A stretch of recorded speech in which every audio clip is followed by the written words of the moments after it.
Avec plus de 900 événements répartis dans toute la ville, ce qui fait la réputation du Salon du Meuble de Milan, ce sont ses offs. Je vous ai donc concocté une sélection des meilleures expos de la semaine.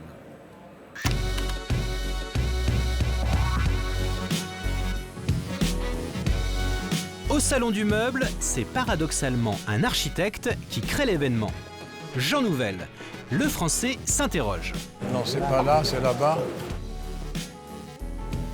Je sais plus où je suis. Il s'interroge sur la mutation nécessaire de nos espaces de travail. Le gros problème des métropoles et des grandes villes aujourd'hui, c'est que finalement, des quartiers entiers sont consacrés à des bureaux qui sont absolument répétitifs, qui sont clonés, où chacun a l'impression d'être un numéro. Le futur de la métropole et de la ville, c'est aller vers la mixité. Et ce que j'essaie de montrer ici, c'est qu'on peut travailler partout. Et que souvent, c'est beaucoup plus agréable de travailler ailleurs que dans les monstres froids que représentent ces bureaux aujourd'hui, toujours avec la même trame, toujours les mêmes hauteurs, toujours les mêmes profondeurs. Bon, on les connaît par cœur et ça donne des espaces absolument déshumanisés. Gigantesque et bluffante, l'exposition de Nouvel recrée donc 6 espaces types de bureaux qui sont amenés, selon lui, à se généraliser. Depuis l'appartement créatif, dont chaque pièce peut avoir une double fonction travail et plaisir, jusqu'à la réhabilitation d'espaces plus ingrats. Tous ces entrées de ville qu'on connaît chez nous, tout le monde dit c'est absolument affreux, tous ces cubes de barda, ces grandes enseignes, tout ça, qu'est-ce que ça devient? Et souvent, effectivement, ces ateliers, ces commerces, ils ne durent pas longtemps. On est dans un lieu comme ça ici, c'est exactement celui-là. Bon, si on décide d'y habiter en loft ou d'y créer des bureaux, ça devient un espace incroyable. C'est-à-dire qu'il y a un changement d'échelle tel, on respire tellement, c'est une sorte de bouffée d'oxygène, je dirais. C'est luxueux en fait.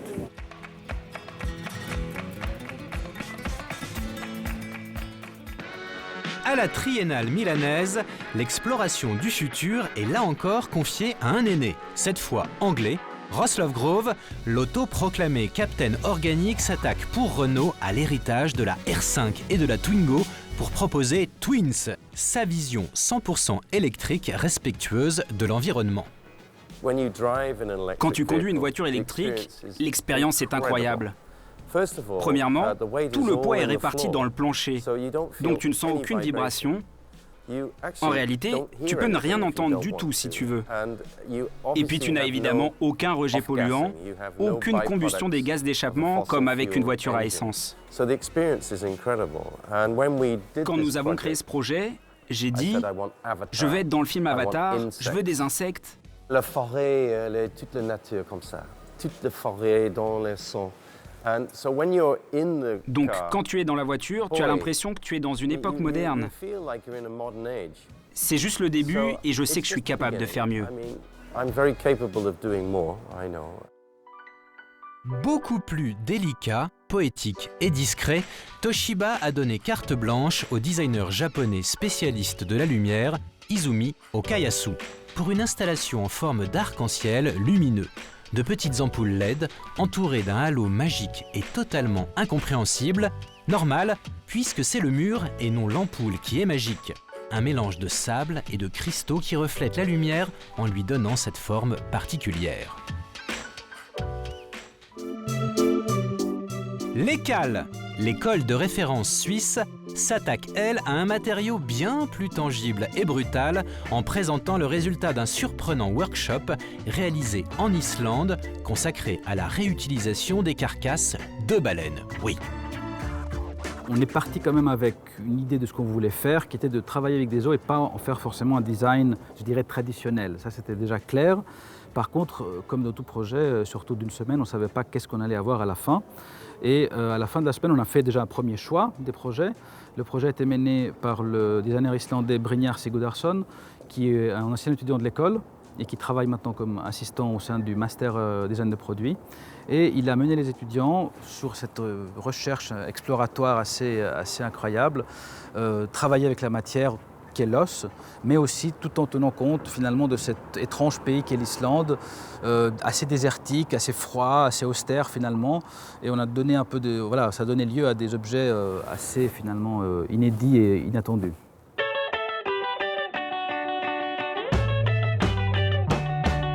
On reste dans la pureté du matériau avec le marbre, dont Oki Sato, fondateur du collectif Nendo, propose une version table basse qui résonne comme un élégant tapis de nénuphar, tandis que Marsotto, le spécialiste du marbre de Carrare, rend hommage à James Irvine. Le designer anglais, ancien directeur artistique de la marque, nous a quittés cette année. Marsotto proposait donc des versions 100% noires de l'ensemble de sa collection. Et puisqu'un être s'éteint, un autre s'éveille. C'est le maestro Andrea Branzi, 75 ans, qui propose dans la petite galerie Clio Calvi l'exposition la plus jouissive avec cette série de pièces inspirées du Kama Sutra. Enfin, Tom Dixon investissait le musée de la technologie à Milan pour présenter bien sûr sa collection de mobilier, toujours aussi métallique, mais il s'intéressait lui aussi au corps cette année avec une collection pour Adidas. Et quand un designer s'attaque à la mode, il le fait comme un designer, c'est-à-dire d'abord fonctionnel. Ce qu'on a fait, j'ai utilisé vraiment mon expérience à Milan. On ne sait jamais s'il va faire froid ou chaud en avril. Alors, et on ne sait jamais trop quoi mettre dans son sac. Et on veut avoir un sac petit parce qu'on va partout dans des avions où on n'a qu'un sac. Alors, la collection entière est basée sur ce qu'on peut fourrer dans un sac pour 7 jours à Milan. On ne sait pas s'il va y avoir un volcan même. Alors, il y a tout ce qu'il faut pour avoir des costumes pour la nuit, pour s'amuser, et pour le jour, pour travailler. Alors, tout est réversible. Tom, tout est réversible, sauf le micro. Non ? Ok, on y va alors. Chemise. Blanche. Basé sur un vêtement de... Basé sur un vêtement de soudeur. N'est-ce pas ? Voilà. Et c'est comme ça qu'on a dans un petit sac tout ce qu'il faut pour une semaine à Milan. Et voilà, Milan Off édition 2013, c'était bien. Vous en voulez encore et encore, mais on n'a plus le temps.